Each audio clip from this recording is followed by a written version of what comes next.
Баршаларыңызға да ассалаумағалейкум. Арнама тіркеліп, қолдау көрсетіп отырыңыздар. Сіздерге көп рахмет. Ерте заманда өзі жомарт, мейірімді бір бай кісі өмір сүріпті. Байдың жақсылығын туған туысы, көрші қоланы ғана емес, өткен кеткен жолаушылар да көп көреді екен. Бірақ жұртқа қайырымдылық жасаған сайын байдың дәулеті арта түседі. Біреуге қой берсе, қорасындағы қой егіз туады. Байлығы жұтамақ түгілі, күннен күнге арта береді екен. Байекең бір күні сапарлап жолға шығады. Қас қарайып келе жатса керек, ат үстіндегі Байекең қоржыннан нан алып жейді.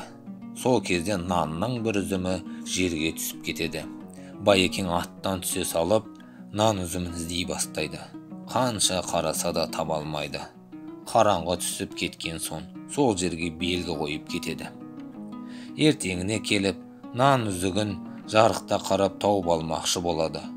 Ертеңіне келіп қараса, белгі қойылған жерде ат басындай алтын жатыр екен.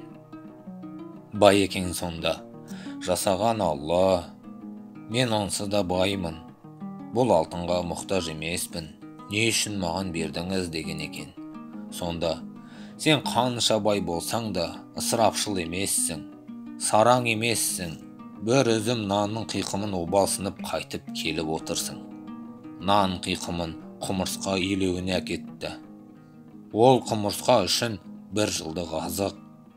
Ал бұл сенің пейіліңе берілген алғысым деген екен жасаған. Бұны не үшін айтып отырмын? Қазіргі кезде нанның қиқымы түгілі қоқысқа барсақ, үйіліп, шашылып жатқанын байқаймыз. Ас атасы нан дейміз де, сонша ысырапшылдыққа жол береміз. Сосын, неге менің жолым болмады, неге менің ақшам жоқ деп жүргеніміз. Барлығының да сұрауы бар екенін ұмытпайықшы. Обалы сұрауы бар екенін біліп жүрейік.